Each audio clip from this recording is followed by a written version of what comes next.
In the frozen abyss beneath the North Pole on August 5th, 1958, a black steel leviathan glides silently through the eternal dark, powered not by diesel or batteries, but by the unleashed fury of the atom itself, USS. Nautilus, the world's first nuclear submarine, has just conquered the impossible, surfacing through a jagged polynya to plant the American flag at 90 degrees north after a 130-mile blind voyage, under solid ice that no ship before dared attempt. But this triumph was forged in fire and vision. Rewind to the blood-soaked Atlantic of 1917, where German U-boats prowled like wolves, sinking 5,000 Allied ships and nearly starving Britain into surrender, their diesel engines gasping for air after mere hours submerged. Fast forward to the Pacific Inferno of 1943, where American subs like USS Wahoo struck back, torpedoing 1 million tons of Japanese steel yet still chained to the surface for breath. The dream ignited in 1939 when physicist Ross Gunn gazed at Einstein's atomic warning and whispered, "Why not power a submarine with the stars?"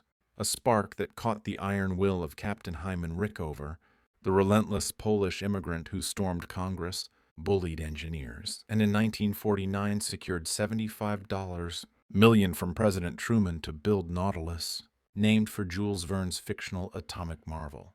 At Groton's Electric Boat Yard in 1952, 3,000 workers hammered high-tensile steel around a reactor the size of a room, S2W, 10,000 horsepower from pencil-thin uranium rods promising 100,000 miles without refueling, while Rickover prowled the docks, firing slackers and rewriting blueprints at midnight as costs soared to $55 million in early. Idaho reactor tests melted down in radioactive fury. On January 21st, 1954, First Lady Mamie Eisenhower christened her with champagne as Nautilus slid into the Thames River.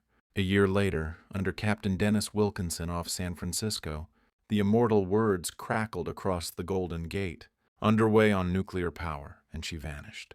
Beneath the waves at 23 knots, outrunning destroyers, diving 700 feet, her sonar eyes piercing the murk where diesel ghosts feared to tread. Yet the ultimate test loomed, 1958's Operation Sunshine, ordered by Eisenhower after Sputnik's shock.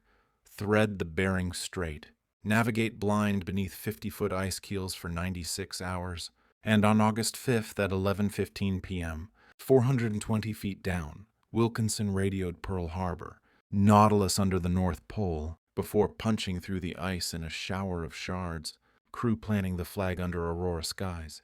For 25 years she logged 500,000 miles, trained the Polaris missile skippers, and birthed a nuclear fleet that rules the deep today. Decommissioned in 1980, Nautilus now rests in Groton as a National Historic Landmark, her reactor cold but her legacy, blazing proof that when visionaries harness the atom and refuse to surface for air, mankind conquers not just the sea, but the very limits of the possible.